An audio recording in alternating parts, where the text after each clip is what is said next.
harus harus tetap eksis. Nah, ini ya. Aduh, ini gurunya. Assalamualaikum warahmatullahi wabarakatuh. Hai teman-teman kuliah.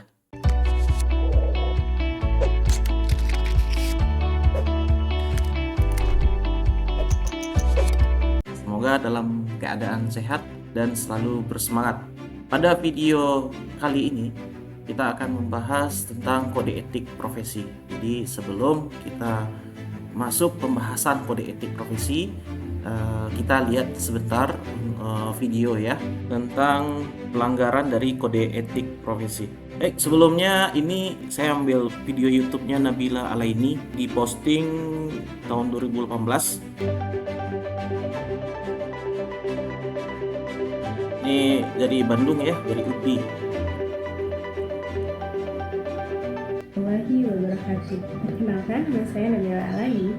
Di sini saya akan melakukan langsung dulu di Mungkin langsung saya skip aja ke video berikutnya. cepat kerjakan. Ya bu. Nah, ini paling banyak ini gurunya hobi lihat handphone. Kemudian ini satu lagi. Nah, itu ya bisa kita lihat itu gurunya pakai alat make up ya. Kayaknya nggak cukup make up di rumah, harus tetap eksis. Nah, ini ya. Aduh, ini gurunya. Oke, berikutnya pelanggaran kita lihat. Waduh, ini ketika proses pembelajaran berlangsung, si gurunya makan di ruang kelas. Kemudian pelanggaran berikutnya ini. Ibu tahu nggak? Apa bu? Hei, bawain dulu semua kursi. Cepat.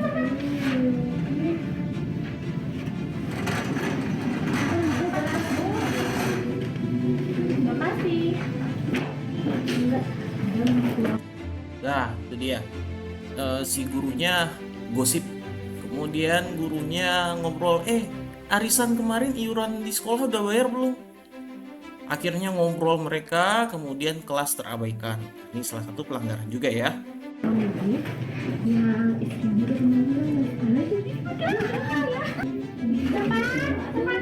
Nah, ini juga nggak boleh kalau siswa itu dipaksa untuk Manfaat dari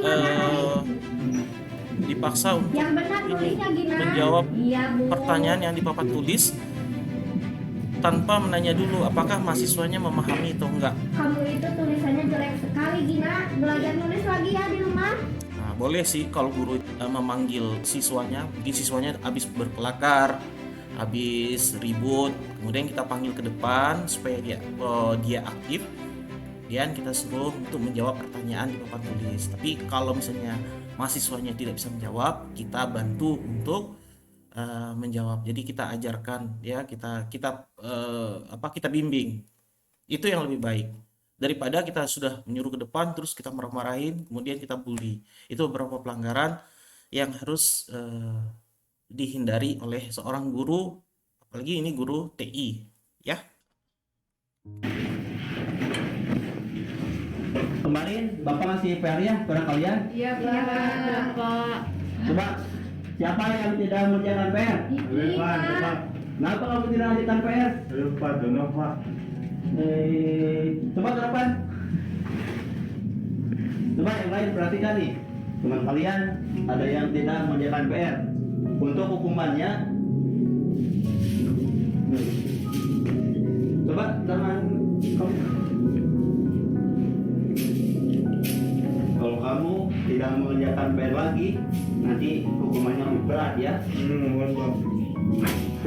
Itu juga merupakan sebuah pelanggaran. Jadi misalnya kalau ada siswa yang tidak mengerjakan PR, berikanlah sebuah punishment atau hukuman yang mendidik, bukan hukuman yang membuat mereka itu traumatik. Boleh kita suruh push up atau suruh squat jump terus atau lari-lari boleh. Mungkin tujuannya adalah supaya kita semangat dia belajar atau dia bisa lebih sehat, itu nggak apa-apa. Ya, asal memberikan hukuman jangan mempengaruhi psikologinya, kemudian menimbulkan traumatik, ya. Kemudian eh, masih banyak lagi sebenarnya pelanggaran-pelanggaran pada kode etik profesi seorang guru. Kemudian profesi guru IT itu masih banyak. Ada nanti gurunya jualan, ada gurunya dipaksa siswanya itu dipaksa untuk membeli makanan guru atau produk-produk yang dijual guru agar nilainya bagus, itu ada juga. Kemudian ada juga gratifikasi. Jadi misalnya kalau di siswa-siswa itu ada kebun nangka, misalnya ada kebun jeruk, diberikan kepada gurunya ya sebagai cara agar nilainya lebih baik. Nah, itu merupakan pelanggaran kode etik guru juga ya.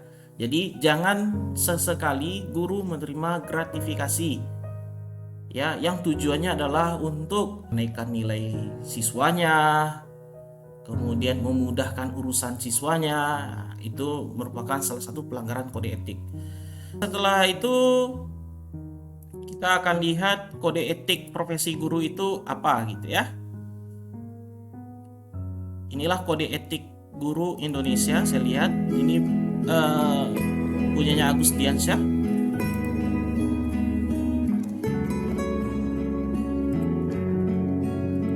Nah, kode etik pertama itu adalah guru berbakti membimbing peserta didik untuk membentuk manusia Indonesia seutuhnya berjiwa Pancasila. Nah, ini muncul dalam kompetensi inti juga muncul itu. Kemudian guru memiliki dan melaksanakan kejujuran profesional, ya, memiliki kejujuran dan melakukan kegiatan dengan jujur. Berikutnya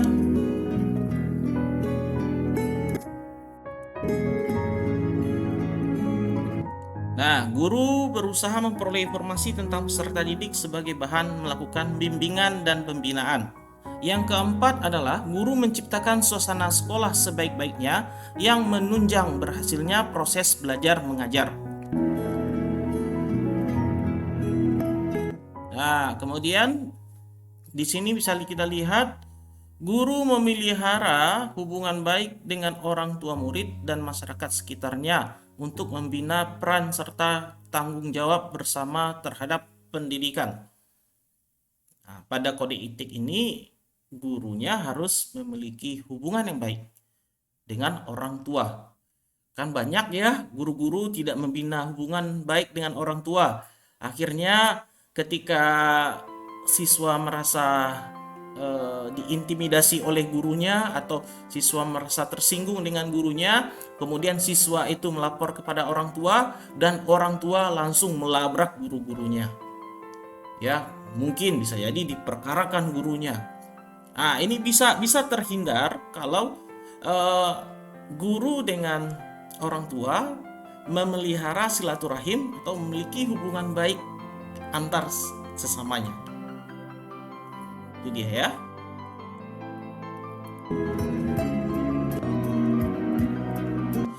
Kemudian yang keenam, guru secara pribadi dan secara bersama-sama mengembangkan dan meningkatkan mutu dan martabat profesinya. Jadi guru itu ada ikatannya, Persatuan Guru Republik Indonesia.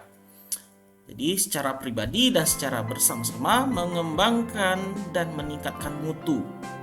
Kemudian meningkatkan martabat dari profesinya. Yang ketujuh, guru memelihara hubungan profesi, semangat kekeluargaan, dan kesetiakawanan nasional.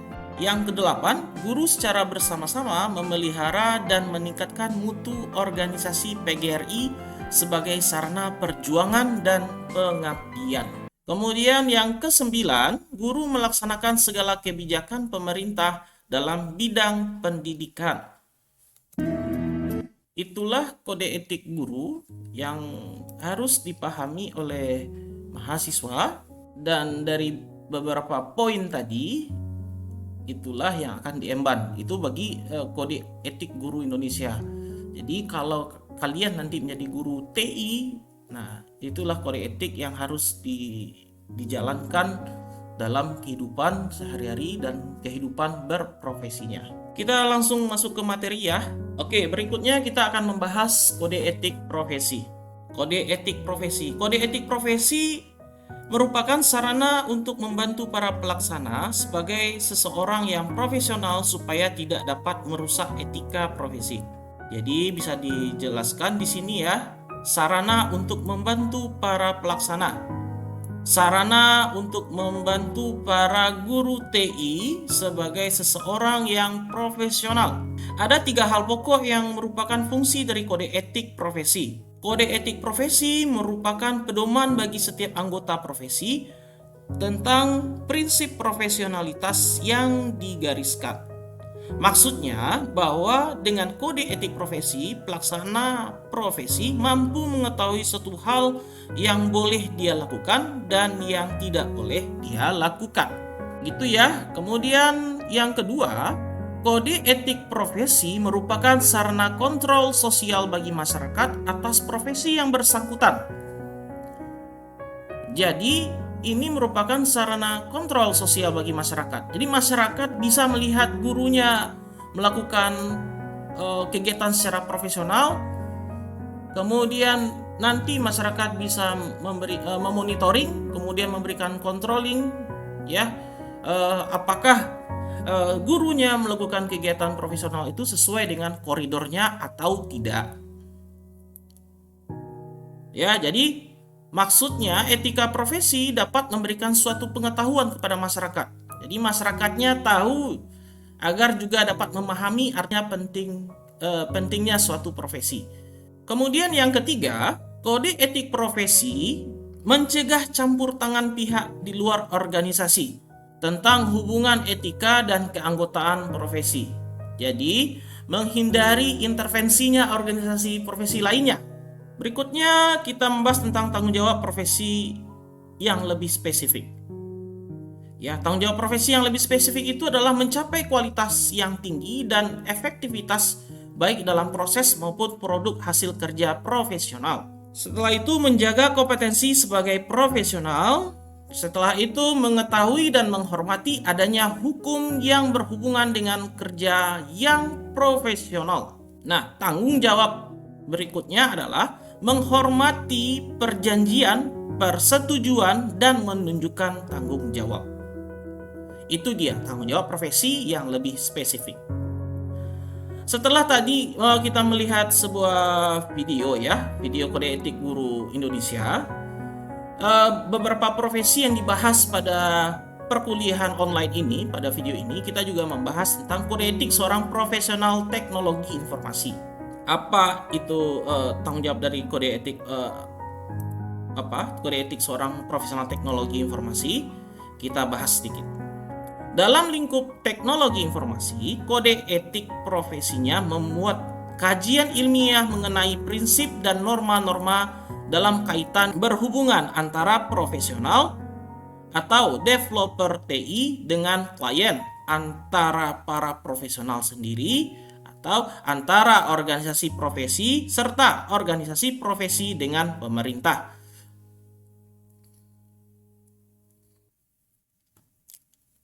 Salah satu bentuk hubungan seorang profesional dengan klien, misalnya pembuatan sebuah program aplikasi. Jadi kalau kita membuat web, membuat aplikasi, itu ada hubungan profesional. Begitu juga halnya dengan antara profesional itu sendiri, misalnya programmer dengan programmer, kemudian praktisi TI dengan praktisi TI, kemudian antara organisasi profesi serta profesi, antar organisasi profesi serta organisasi profesi dengan pemerintah. Misalnya Ikatan Guru TI dengan Ikatan Guru Indonesia, bagaimana menjaga tanggung jawab atau menjaga hubungannya gitu ya, yang secara profesional. Seorang profesional tidak dapat membuat program semaunya. Ini misalnya kalau kita diminta oleh klien membuat aplikasi. Jadi nggak bisa semaunya kita. Ya, harus sesuai dengan request atau kesepakatan bersama. Ada beberapa hal yang harus ia perhatikan seperti untuk apa program tersebut nantinya digunakan oleh kliennya atau user. Jadi jangan serta-merta itu aplikasi diminta oleh klien terus kita kerjakan saja. Kita harus melihat impact-nya apa, dampaknya apa, manfaatnya apa, dan setelah itu tujuan dari aplikasi itu apa gitu. Ia dapat menjamin keamanan atau security sistem kerja program aplikasi tersebut dari pihak-pihak yang dapat mengacaukan sistem kerjanya. Misalnya itu ada hacker, ada cracker, dan lain-lain ya, yang mengganggu itu sistem kerja dari aplikasi. Setelah itu kita lihat kode etik profesi informatikawan. Kode etik profesi informatikawan merupakan bagian dari etika profesi. Kode etik profesi merupakan lanjutan dari norma-norma yang lebih umum yang setelah dibahas dan dirumuskan dalam etika profesi. Setelah itu, kode etik ini lebih memperjelas, mempertegas, dan merinci norma-norma ke bentuk yang lebih sempurna, walaupun sebenarnya norma-norma tersebut sudah tersirat dalam etika profesi. Ya, jadi dalam etika profesi merinci lagi, jadi lebih spesifik lagi gitu ya, sehingga memperjelas. Tujuan utama dari kode etik adalah memberi pelayanan khusus dalam masyarakat tanpa mementingkan kepentingan pribadi atau kelompok. Itu tadi kode etik informatikawan. Selanjutnya kode etik pengguna internet. Adapun kode etiknya adalah menghindari dan tidak mempublikasikan informasi yang secara langsung berkaitan dengan masalah pornografi dan nudisme dalam segala bentuk. Nah, kalau kita lihat kasus-kasus yang beredar pada belakangan ini, dia tidak boleh memforward, kemudian menyebarkan, apalagi yang hubungannya dengan masalah pornografi, kemudian nudisme dalam segala bentuk.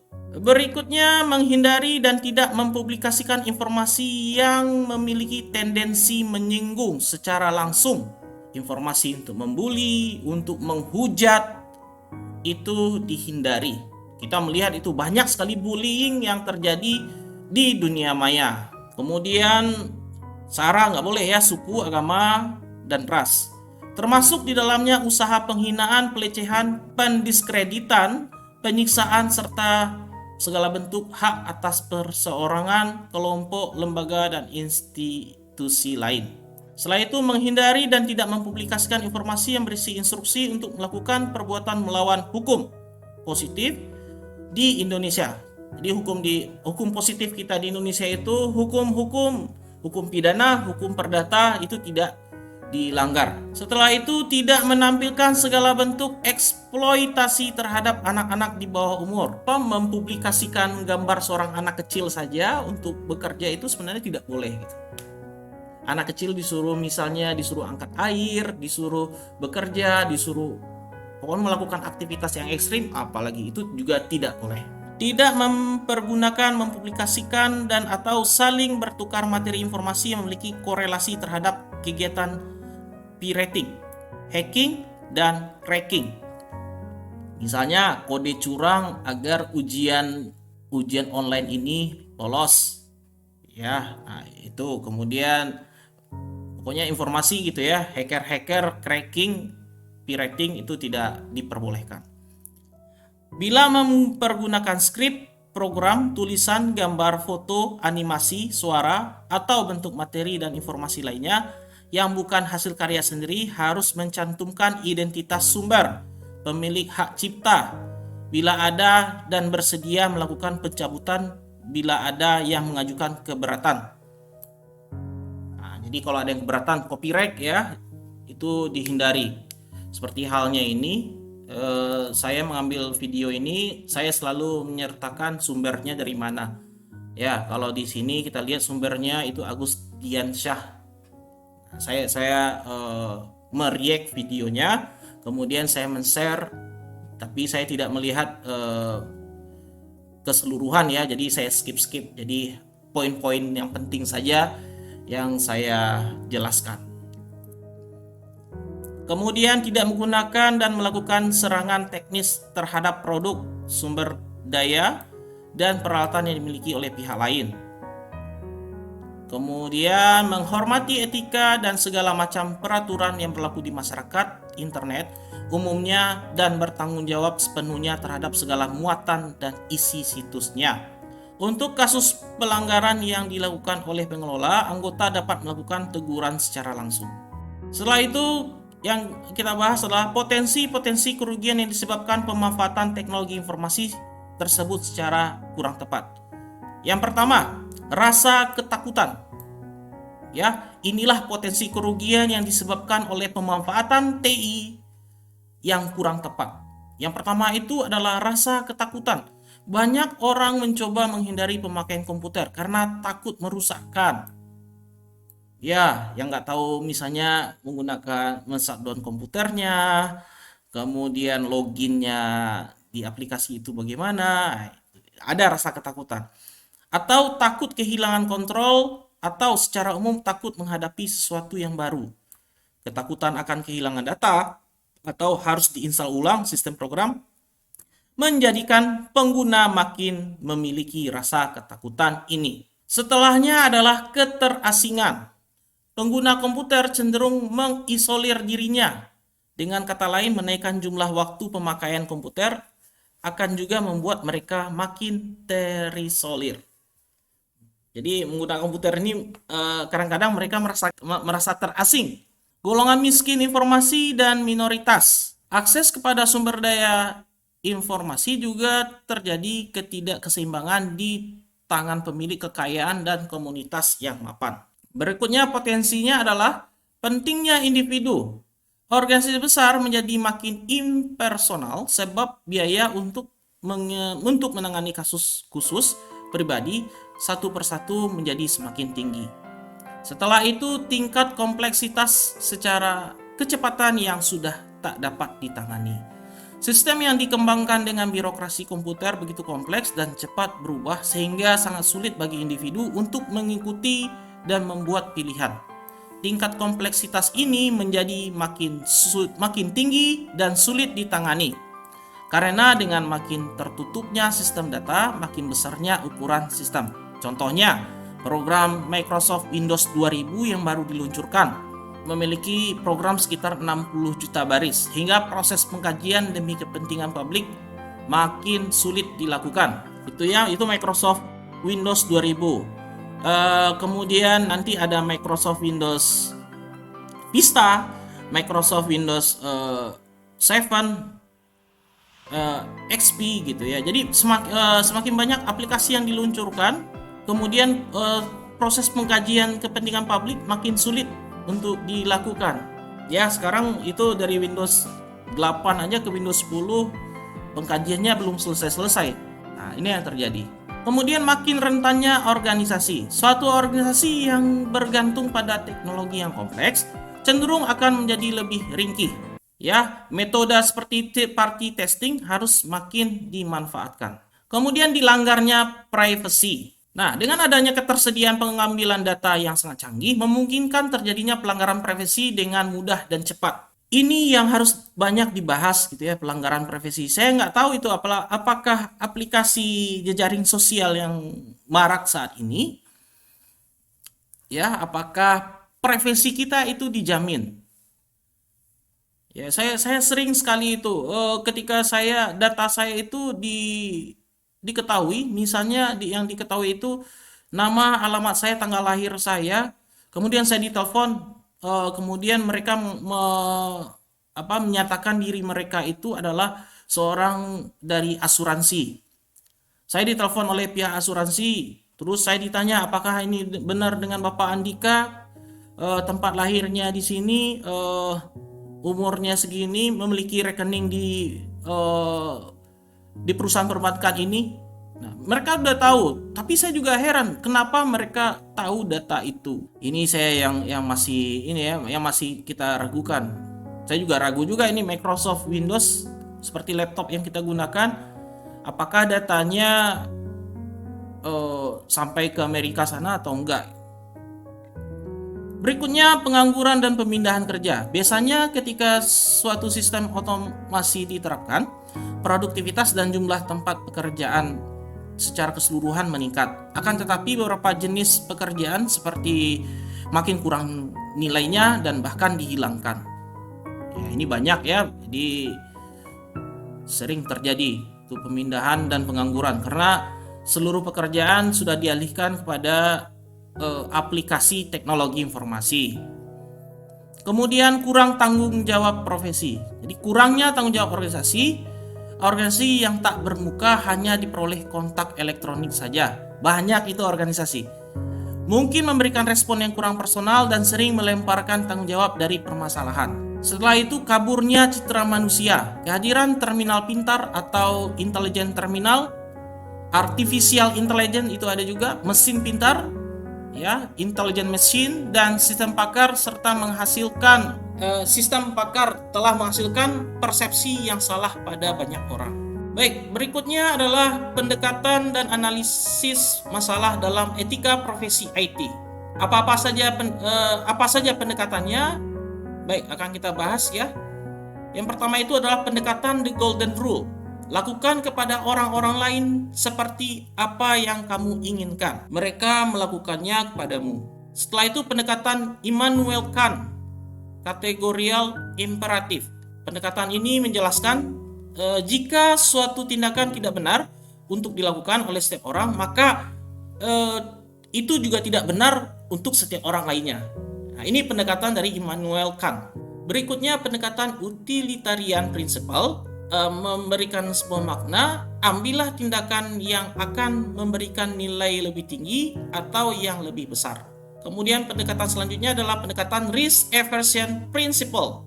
Ambillah tindakan yang menghasilkan bahaya terkecil dan potensi resiko terendah. Berikutnya pendekatan no free lunch rule. Asumsikan bahwa setiap objek tampak dan tidak tampak dimiliki oleh orang lain, kecuali jika ada pernyataan yang spesifik. Demikianlah kajian kita kali ini ya. Jadi kajian kita kali ini tentang kode etik profesi dari TI, kemudian kode etik seorang guru, dan setelah itu kode etik seorang guru TI. Jadi materi ini dibahas dan nanti dibuat resume. Kemudian tugas untuk mid semester itu adalah kalian membuat sebuah video bentuk-bentuk pelanggaran kode etik guru. Ya, kalau bisa kode etik guru TI. Jadi harus kalian ilustrasikan dalam bentuk video pelanggaran-pelanggaran yang sering dilakukan oleh guru TI. Ya, video ini akan kita kumpulkan pada pertemuan nanti adalah pada pertemuan ke-8. Demikianlah video pembelajaran kita kali ini. Semoga mahasiswa selalu dalam keadaan sehat dan selalu fokus pada setiap materi perkuliahan. Pada akhirnya saya tutup. Wabillahi taufiq wal hidayah. Assalamualaikum warahmatullahi wabarakatuh.